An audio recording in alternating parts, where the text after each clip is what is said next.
Isso aqui que você tá vendo na sua tela é uma grande mentira, mas é uma mentira branca, uma mentira positiva, porque o Blender quer que você enxergue o teu objeto 3D mesmo sem utilizar uma iluminação completamente realista. Ele quer que você tenha acesso a uma tela agradável para você saber o que você está fazendo. Mas, se você quiser realmente ver como que o teu projeto final está ficando, você precisa de um renderizador e você precisa ter luzes. Afinal, essa luz vai iluminar o teu objeto de fato e te dar um resultado como esse daqui. Mas a questão é que quando você começa a trabalhar com iluminação dentro do Blender, você descobre que não é só chegar lá e jogar luzes de qualquer maneira. Até porque, dentro dessa sua jornada, você percebe o seguinte: basta você clicar aqui nessa aba de World e clicar aqui em New, que você pode adicionar uma nova iluminação. Por padrão, o Blender já vem desse jeito, com uma lâmpada jogada por aí. Eu deletei para você ver como é que ele fica sozinho. E é nisso que você percebe que você pode meramente vir aqui e mudar a cor da tua iluminação, deixar ela mais clara, mais escura, mudando ela de branco para cinza e tal. Você pode até colocar ela para ser vermelha ou rosa, mas isso daqui dá um background bem esquisito, fica bem desagradável. É por isso que a gente vai reduzir a strength disso daqui para 0. Nós vamos apertar Shift C, centralizando a nossa tela aqui desse lado, para a gente poder adicionar uma nova lâmpada, pressionando Shift A e adicionando a nossa primeira lâmpada aqui, bem pertinho do nosso donut. A grande questão é que se eu colocar isso daqui bem de frente com o nosso donut, nós estamos fazendo uma coisa chamada chapar a nossa imagem. E isso daqui não é legal. Antes de mais nada, vamos pensar no seguinte: onde que eu quero mostrar essa minha renderização final? Supondo que você queira mostrar isso em um computador, basta você vir aqui em Output e basta você vir aqui e colocar algo como 1920 por 1080, que você vai ter ali a resolução HD e você vai conseguir mostrar isso aqui deitado, horizontal, como se fosse na tela de um computador. Se você quiser colocar em vertical, você pode inverter isso, colocando 1080 por 1920. Você vai ter aqui esse Full HD invertido, digamos assim. Eu não gosto muito desse daqui, porque eu acho que sobra muito espaço em cima e embaixo. Então eu te recomendo utilizar 1080 por 1440 ou 1080 por 1350. E daí você pode apertar a tecla G, clicar com o botão do meio do mouse e arrastar um pouquinho para frente, segurando o Shift, para poder reaproximar, né, o teu objeto do teu frame final, e assim você vai decidindo como que você quer o teu frame, tá? E, enfim, é uma questão de organização, questão de você saber onde você quer mostrar isso daqui, tá? Mas mostrar ela em pé desse jeito, com uma lâmpada de frente assim, não é a coisa mais legal do mundo, né? Porque, bom, por mais que você perceba algumas coisas interessantes, né? Você percebe que a sua lâmpada, se ela estiver mais perto, ela ilumina mais, e se ela estiver mais longe, ela ilumina menos. Não é a melhor forma, né? Até porque, tipo, essa coisa da distância, ela é nada mais do que uma coisa chamada lei do quadrado da distância, que é, se uma lâmpada estiver a 1 metro do objeto, quando ela é afastada 2 metros, ela vai perder 4 vezes a própria iluminação. Daí, para você alcançar o mesmo nível de iluminação, você teria que multiplicar por 4 para poder chegar na mesma iluminação anterior, que seria essa daqui. Olha que interessante. Outra coisa interessante de se falar é o seguinte: nós temos aqui uma animação, né? Então você vai perceber que quando chega no final da sua animação, por alguma razão, ela dá uma leve estalada para poder voltar para o início. Por quê? Porque o último frame é exatamente igual ao primeiro frame. Isso vai fazer com que a sua animação tenha 2 frames iguais, um no início e um no final. Como que a gente resolve isso? Bom, simples. Eu vou colocar minha animação igual assim, né, com 150 frames, e vou reduzir ela aqui até que o meu último frame esteja no mesmo lugar que o seu, que é no frame 150. Pega esse último frame, que está no frame 150, aperta a tecla G e move ele para o lado uma vez para ele ir para o frame 151. Isso significa que o nosso frame 150 vai ser diferente do nosso frame inicial.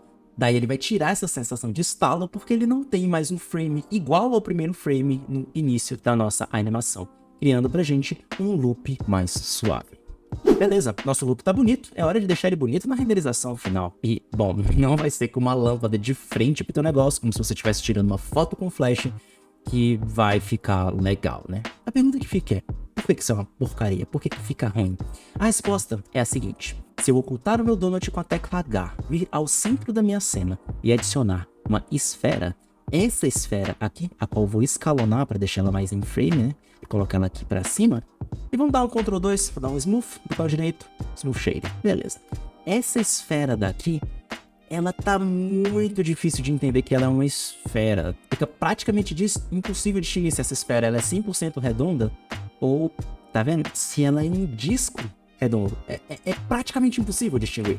É por isso que é uma péssima ideia você tirar foto com flash, porque você chapa a tua imagem. A forma mais natural de você fazer a tua luz ficar é fazer o seguinte com ela, é colocar ela frontalmente ao teu objeto, mas ela vai vir de uma diagonal superior, como se fosse a luz do sol. A luz do sol está sempre acima da nossa cabeça. A maior parte do ano ela está numa diagonal, tanto que se eu ocultar a minha esfera e ligar o nosso donut, olha como já fica mais natural, fica mais agradável ter a luz vindo de uma direção superior diagonal como essa daqui.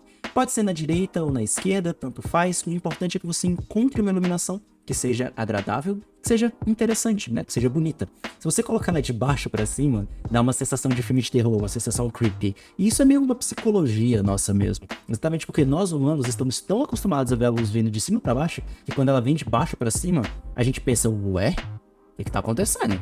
Então beleza, você já percebeu que colocar a tua luz nessa parte superior é a melhor coisa que você pode fazer.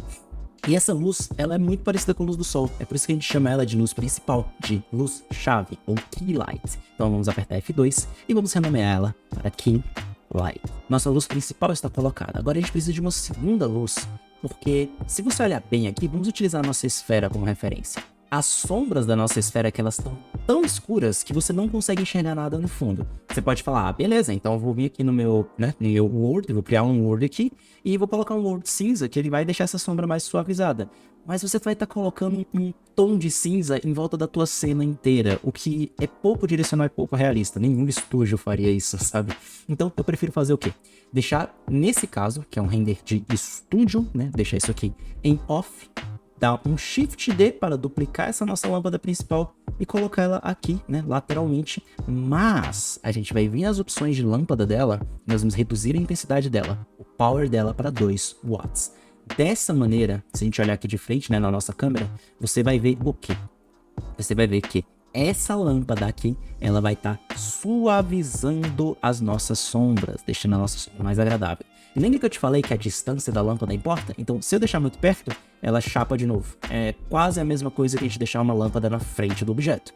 Mas se eu for afastando ela, aos poucos eu vou ganhando um efeito cada vez mais agradável. Então eu posso usar a distância da minha lâmpada, ao invés de ficar brincando com o power dela aqui, para poder decidir quanto dessa suavização eu quero. Observe que com ela desse jeito, a gente tem essa sombra bem suave. Sem ela, a nossa sombra é pitch black, ao ponto que a gente perde a silhueta do nosso objeto aqui atrás. Vamos desocultar com Alt H. E aí você pensa, pô, mas agora só tem um problema, Augusto. Olhando para esse objeto aqui, tá bonito, mas ainda é um pouco difícil de separar ele do background, principalmente nas partes mais escuras, porque não tem nada ali que me dê uma divisão mais acentuada entre o que tá atrás e o que tá à frente. Então, é aí que você descobre que a gente pode fazer a seguinte coisa. Se essa luz aqui, essa Fill Light, né, essa luz de preenchimento, vamos apertar F2 e chamar ela de Fill Light, criou pra gente essa suavização, como que eu pego uma luz para criar uma sensação de separação? Olha que interessante. Você pega a luz principal que você criou, dá um Shift D para duplicar e coloca ela atrás do teu objeto, mas assim, ó, atrás mesmo, tá vendo? Ela tá atrás aqui. Vamos selecionar as nossas lâmpadas, né? A nossa Key Light, a nossa Fill Light, vamos ocultá-las. Deixar só essa daqui. E conforme eu for deixando ela mais perto do meu objeto, olha o que eu consegui. Eu consegui uma linha de contorno, eu consegui uma silhueta, a qual eu posso usar a distância da minha lâmpada para decidir quanto dessa silhueta eu quero. E eu posso abaixar ela daqui para tirar esse efeito de eclipse, né? E colocar ela mais assim, ó. Por exemplo, eu vou colocar ela desse lado de cá, para ela ficar oposta à nossa luz principal. Então, quando eu combino essa Ring Light, essa luz traseira, aperta F2 e mudo o nome dela para Ring Light. Combino ela com a minha Fill Light, que é a minha luz de preenchimento, eu tenho esse efeito aqui, bem suave, com uma definição bem bonita de aonde está o nosso objeto. E quando eu ligo a minha Key Light, voilá, você tem uma iluminação bem profissional. E aí você pode só mexer nas distâncias e fica muito nítido que esse highlight que tem aqui, a gente chama de highlight, essas partes mais claras, está separando o nosso objeto do background. A parte legal é que fazendo isso daqui, olha o que você vai perceber. Você vai perceber que eu vou desligar a nossa esfera, ligar o nosso donut e já tá bonito por padrão. Você pode mexer um pouquinho aqui, né? Tipo, eu quero colocar essa ring light mais para baixo, mais para cima, eu quero deixar essa silhueta mais ali, mais aqui. Mas eu quero deixar essa sombra um pouco mais escura, um pouco mais clara, então eu vou mexer isso aqui mais para cá ou mais para cá para trazer mais suavização, whatever. O que importa é que esse setup, chamado de luz de 3 pontos, as 3-point lightnings, já resolve praticamente tudo para você.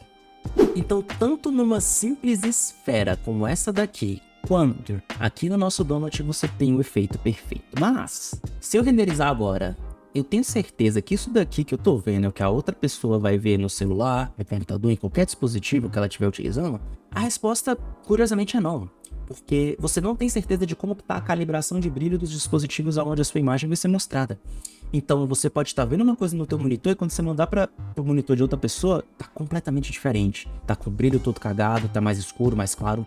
Como que você pode ter certeza que as pessoas vão ver mais ou menos aquilo que você quer que elas vejam, independente da calibração dos monitores ou celulares delas? A resposta para isso é curiosa, se chama False Color. E você pera, ué? False Color? Como assim cor falsa, Augusto? O que você quer dizer com isso? É aí que você percebe que se liga só, você percebe que quando você vem aqui nessa parte de Render Properties, lá embaixo você tem uma aba que pouca gente mexe, mas que muita gente deveria mexer mais nela, que é a Color Management, gerenciamento de cores. Aqui nós temos algumas opções interessantes. Nós temos o teu Display Device, que é o teu monitor, e se você não mexe, o display está em sRGB normal. Mas aqui tem duas que a gente vai dar uma utilizada. Nós vamos começar pela View Transform. A View Transform você deixa sempre em Filmic, que é o padrão da indústria. Você pode mudar para Standards, mas olha, fica feio, parecendo um 3D dos anos 90, nojento. Deixa em Filmic. Melhor que esse tal de Filmic, só um tal de Aces, mas aí a gente já tá entrando muito fundo na questão das cores. Vamos ficar com esse daqui que ele é mais simples. Então aqui nesse Filmic, ele vai manter a tua imagem, só que ela vai estar um pouco lavadinha, mas enfim. O que importa é que se você vir desse Filmic e trocar para False Color, você tem esse espectro aqui, que é um espectro de checagem, aonde se tiver mais amarelo, vermelho ou branco, a tua imagem tá ficando estourada. E você pode corrigir isso para cima ou para baixo utilizando essa barra de exposição, de exposure, tá? Olha que interessante, se eu tirar do False Color e colocar aqui em Filmic novamente, você vai ver que ele está perdendo informação para o branco, ele está clipando no branco. Então se eu aumentar a exposição no talo, vira basicamente um mapa branco do nosso objeto, que sei lá, você pode usar no Photoshop para alguma coisa, whatever. Se você mudar isso daqui de novo para False Color, você percebe que reduzindo a exposição, ele vai ficando azul, até ele ficar roxo, até ele ficar completamente preto. E se eu tirar do False Color e pôr no Filmic, você não vai ver nada, ele tá totalmente escuro. Então essa barra de exposição, ela vai modificar o quanto que você vai enxergar desse teu objeto, né? Quanto que ele vai estar brilhoso. E essa é a sacada. Vamos apertar o Backspace para resetar ela aqui para 0.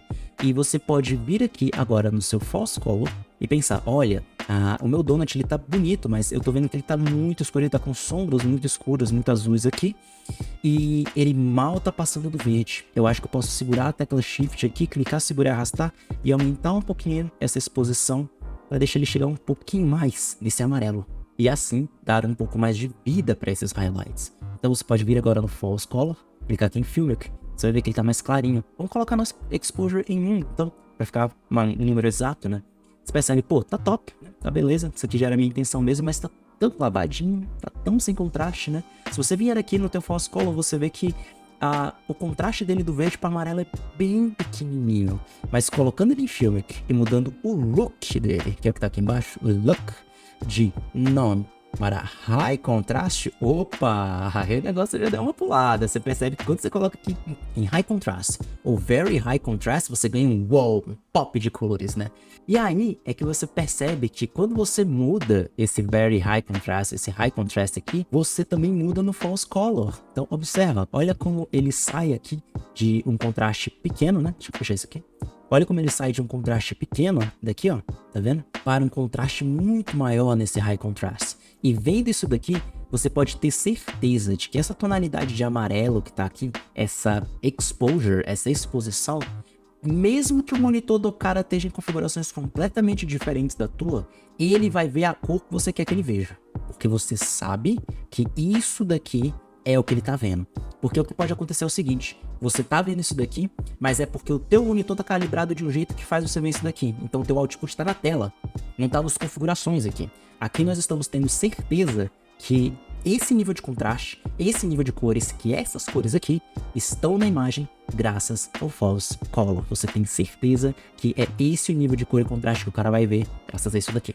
Com isso, nossa iluminação está pronta e você também está pronto para vir junto comigo para nossa próxima aula, onde a gente vai fazer o compositing e preparar para entregar isso daqui e postar o teu projeto final nas tuas redes sociais. Então já clica no vídeo que está aparecendo aqui na tela e vem para nossa aula de composite para você aprender a usar o Photoshop interno que tem dentro do Blender. Sabia que o Blender tem um Photoshop interno? Clica aqui no vídeo para você saber mais sobre isso. Até mais!